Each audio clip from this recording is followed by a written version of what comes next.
Alright, guys, gals, and everything in between. It's crazy to think that we have one more episode now left after this of The Strain for this season. It's crazy.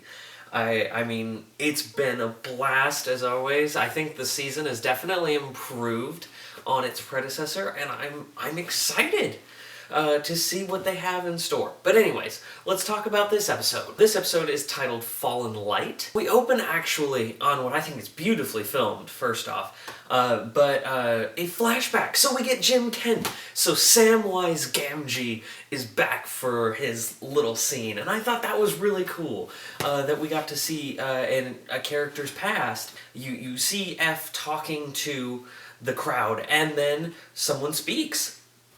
And who is it but Nora?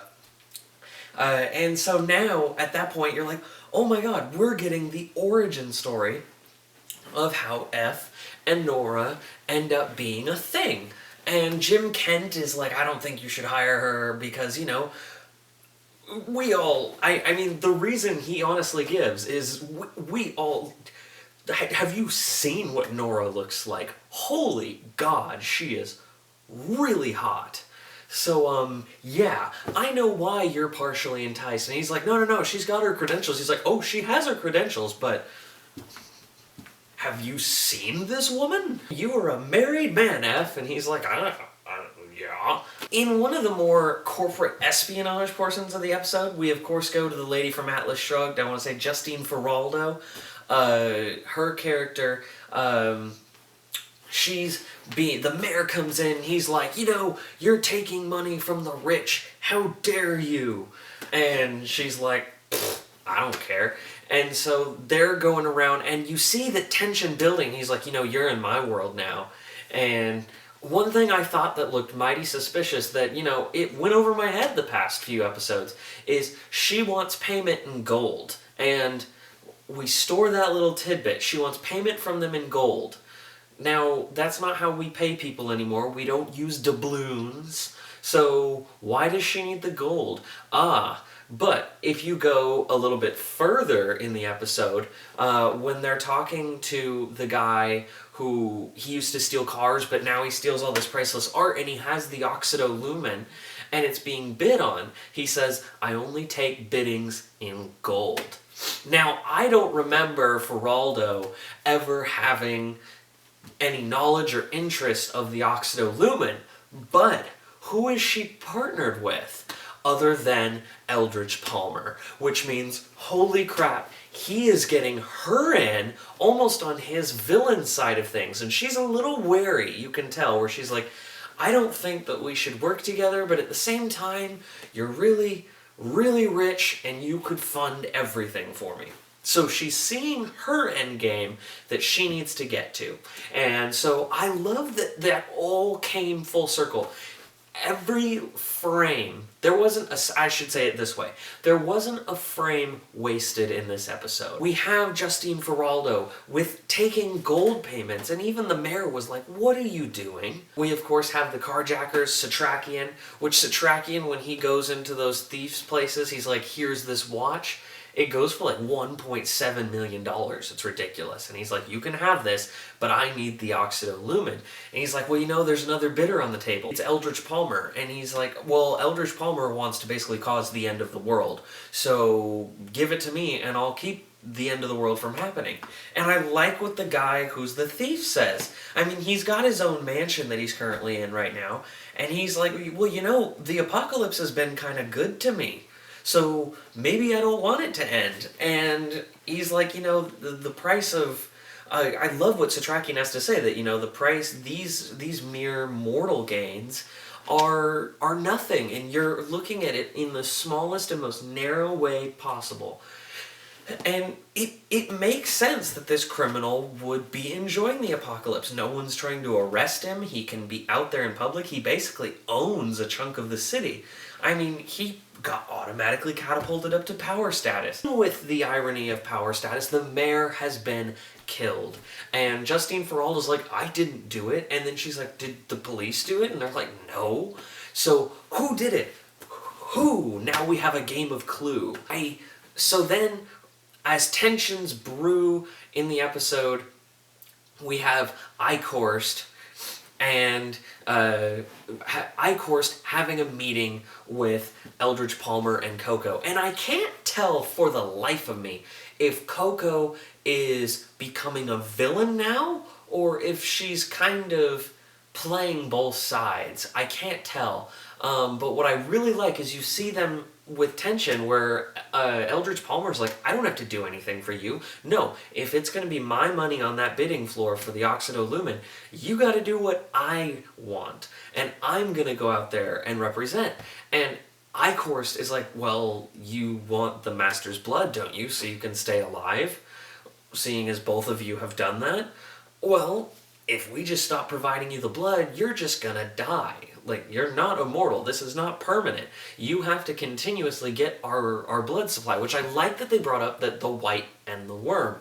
So the white is something that would be more like a nutrition system for the Strigoi anatomy. And I like that it's almost like that's a nutrition that their body is feeding off of, but the worm itself is kind of keeping them alive. So the parasite is what's doing all the work to make them Strigoi, but the white is sort of like a nutrition. And I find that very interesting that they sort of went into a little bit of the vampire biology. Because the show started to get really supernatural. One thing I loved about the Strain books is that they tried their best to explain all the vampires with actual biology. I mean, of course, blown a little out of perspective, but still, they explained it with biology. And they sort of alluded to it a little bit by hinting at that. I mean, they want you to piece it together yourself, but I like to think we Strain audience people are pretty smart and can put this stuff together. I love that they did this sort of vampire biology thing, and they got a little supernatural in the show, and I was okay with it, but I do like that the books brought up the biology behind it, and they sort of did that there. On to one of my favorite segments in the whole entire thing, Gus and Angel going into the prison, because I just have to say, oh my god, these are the dumbest prisoners ever. And so Angel made my day. So Angel's got brass knuckles, but they're silver, I guess. So silver knuckles, that's a cross. Now, if you're talking about fighting in the name of Jesus, holy God. I mean, he's sitting there and he's just like, yeah. And then he's got a shotgun in the other hand. And I'm like, Angel is awesome. Him and Gus go in there and they're breaking out old prisoners because he's like, that's a lot of people who can fight for our cause. Fighting for the cause is fantastic. They're going in and they open up the drawers and everyone looks super sketchy. And I was like, I really don't know if I would trust these people, but they seem to trust Gus anyway. And they then pull the dumbest thing you can do. He was like, we need to get out of here quietly so we don't wake up the Strigoi. And so they let out, of course, the old prison guard who was a dick. So what are our prisoners' solution? Well, let's shoot him in the head with a gun and then repeatedly bash him with a machete. Yeah, that's a good idea. So then the Strigoi wake up and Gus and all of them have to shoot their way out, and it's really intense because they're like moving dark corridor to dark corridor and bam bam, and you hear that like psst sound as like the silver's like melting their face and all that cool stuff. So as they get outside, Angel's sitting there unamused, and then the guy pulls out the gun and he's like, I don't have to listen to you, Gus. And I was like, I knew it. This idiotic prisoner is just going to cause problems. Oh my god, you are so annoying, prisoner. And then Angel did what I was thinking, because I'm a morbid bastard, and everyone else was thinking, which was shotgun to the chest. So all of a sudden you just hear BAM! And the prisoner falls down and Angel's just kind of like, anybody else? And they all get on the bus to help Gus. And I was like, Angel, you are so awesome. Now, wrapping up this episode to the coil is being wound to get ready to snap for the finale. Is the coil's being wound is we see Quinlan and Gus having the meeting. He's like, you have 20 hungry wolves ready for you. And Quinlan's like, you're gonna need the Oxidolumin. Satrakian's gonna get it, and you're gonna need to get it from him. And he's like, that guy's pretty old and stubborn, and old guys are who with their old man powers or being so awesome, they're going to probably not budge on this. And he's like, I know. And if he doesn't, you're going to kill him. And I was like, no, no. It creates this uneasy alliance, because you have to remember the last time Satrakian and them really met with Quinlan, they screwed up Quinlan's plans, and he doesn't exactly like them. They don't trust Quinlan, but they know that they have to work together to serve an end. The only people that I see actually kind of close, like Quinlan and Gus, are kind of close purely because Gus worked with Vaughn. And so there was that underlying trust there. And even then, Gus doesn't fully trust Quinlan. And I'm really liking where that's going for the finale, because it's going down, and they're going to have to really... They don't trust each other. They got to work together. We also have to deal with the fact that Nora and F, seeing their origin, that he really does care. And I like that you saw that when F says that he cares about Nora and he made a mistake, he's being genuine, because you actually see their relationship bud and grow, and it's not just something they're like, oh yeah, they've been together. We actually got to see them. So that was, once again, one of those isolated human stories that I really loved. We got that chunk of F and Nora, so now we understand that they actually do care about each other, and they very naturally fell in love. So when F made the mistake, he made the mistake, and you can tell he genuinely cares, and so does Nora. And I really loved seeing that, because now we're not seeing F as kind of like a distant dickhead. We're seeing him as a person who made a mistake, and he's trying to own up to his mistakes. And I thought it was great seeing Jim Kent back. In terms of other romances, Fett and Dutch, dear God, that is so annoying. I do not like that Dutch keeps playing tennis with these two people. Dutch needs to honestly just pick Fett.